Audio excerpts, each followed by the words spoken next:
A pound in your hand today is not the same as a pound promised tomorrow. Even if both notes look identical, time runs through them differently. Inflation quietly thins the purchasing power of future cash. Risk adds a question mark to any promise not yet delivered. And perhaps most important, every day between now and tomorrow is a day you could have put that pound to work somewhere else. The time value of money is the simple observation that time changes value. Opportunity cost is the discipline of asking, compared to what? Together they form a lens for almost every financial decision, from choosing a savings account to pricing a company to deciding whether to pursue a degree or start a business. What follows is a short map of that lens: why time matters, what the road not taken really costs, how discount rates encode risk and preference, and how these ideas meet the friction of real life. The clock inside every pound. At the core of the time value of money is a trade between today and later. If you can invest £1 today at a rate of return, it will grow into more than £1 in the future. If you expect to receive £1 in the future, its worth to you today is less than £1 because you are waiting, bearing risk, and forgoing other uses. The two sides are just reflections of the same idea. When you compound forward, you ask what today's cash could become. When you discount back, you ask what a future cash flow is worth in today's terms. The gap between those two values is not a trick of mathematics. It is the price of time. Several forces widen or narrow that gap. Inflation erodes purchasing power, so you need compensation just to stand still in real terms. Uncertainty adds the possibility that the cash never arrives or arrives later than expected. Preference for sooner over later matters too.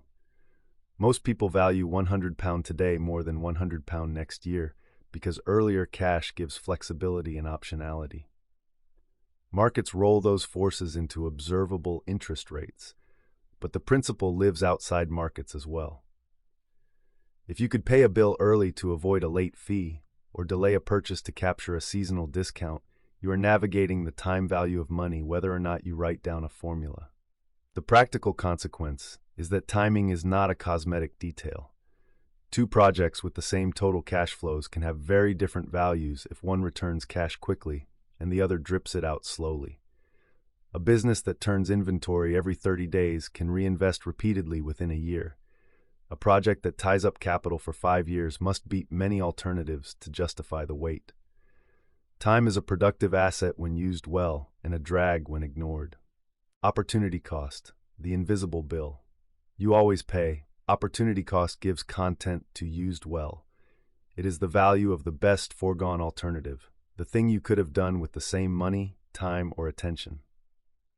Because alternatives are often invisible, opportunity cost is easy to neglect, yet it is the real bill you pay when you choose one path over another. If you leave cash idle in a current account earning nothing, the cost is not the bank fee. It is the interest you could have earned elsewhere with acceptable risk. If you spend £2,000 on a device you rarely use, the cost is not only £2,000, it is also the compound growth that money would have produced had you invested it. This idea becomes sharper when we move from pure finance into life choices. Suppose you are deciding between paying down a credit card at 24% APR or investing in a broad market index expected over the long run to return, say, 7-8% before taxes. The opportunity cost of not paying down the card is enormous. Every month you delay, you implicitly earn a negative return by leaving the debt in place. Or consider education versus immediate employment. The tuition and missed wages are not merely expenses. They are a benchmark. The future uplift in earnings must clear for the choice to make sense. Framed this way, opportunity cost forces clarity about alternatives and thresholds. It doesn't make decisions easy, but it makes them honest. Because opportunity cost is comparative, it also depends on your feasible set. The realistic options open to you given your skills, risk tolerance, liquidity, and time horizon. The best foregone alternative for a cash-rich company differs from that of a student with no emergency fund. Two people can look at the same investment and rationally reach different conclusions because each is giving up something different to make room for it.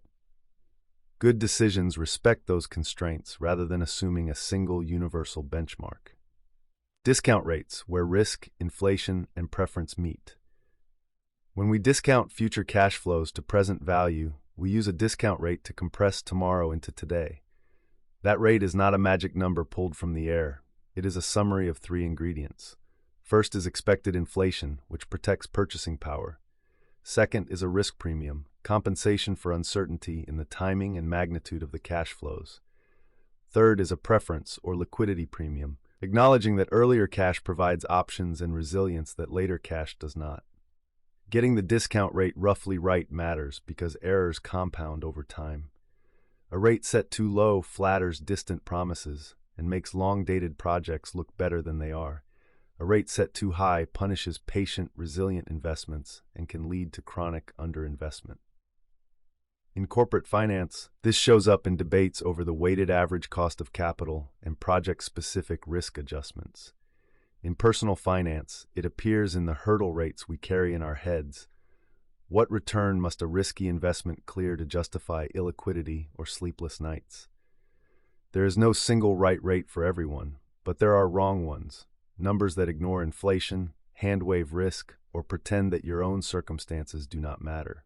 A subtlety often missed is that discount rates can be state-dependent. In a crisis, liquidity is scarce and the value of cash now jumps. The appropriate discount rate rises because the alternative uses of cash, staying solvent, meeting obligations, pouncing on rare opportunities, are unusually compelling. In calmer regimes, patience is cheaper, and longer projects with durable cash flows earn their moment. Treating the discount rate as a living summary of the world you inhabit helps keep valuations anchored to reality rather than to fixed templates. From lens to practice, making decisions in time. The time value of money and opportunity cost are not just valuation tools, they are habits of mind. They encourage you to ask before every meaningful outlay what you are giving up and for how long. They push you to match vehicles to horizons. Funds you may need in 6 months belong somewhere safe and liquid, while aspirations 5 or 10 years out can tolerate volatility in exchange for growth. They reveal why paying down costly debt is often the best investment available, because the counterfactual return is immediate, certain, and high. And they illuminate why optionality, keeping doors open, has value that does not always show up in spreadsheets. In business, the lens scales. Working capital tied in slow-moving stock has an opportunity cost measured in missed sales and foregone reinvestment. Pricing decisions embed the time value of money in reverse. Offering a discount for early payment is a way of buying liquidity at a known rate. Project selection becomes a contest of present values rather than total promises. The discipline is not to worship the spreadsheet, but to use it to surface assumptions, tease out timing, and make trade-offs explicit. There is, of course, a human boundary. Not every return is monetary, and not every choice that looks suboptimal on a cash flow model is a mistake. Time with family, creative work that compounds slowly, and education that pays off in dignity as well as income all resist clean discounting. The lens should clarify, not narrow, your field of view. Still, even here, opportunity cost speaks softly in the background. By naming what we give up, it helps us choose what we value with intention rather than drift. The final practical move is modest. When faced with a decision that involves money across time, write down the alternatives you truly have, the timing of the cash flows, and a sensible rate that reflects inflation, risk, and your need for flexibility. Compare like with like in present value terms, note the non-financial benefits and costs, and then decide. The maths will not decide for you, but it will make the decision legible. Time always has a price. The art of finance is to see it, count it, and then spend it on purpose.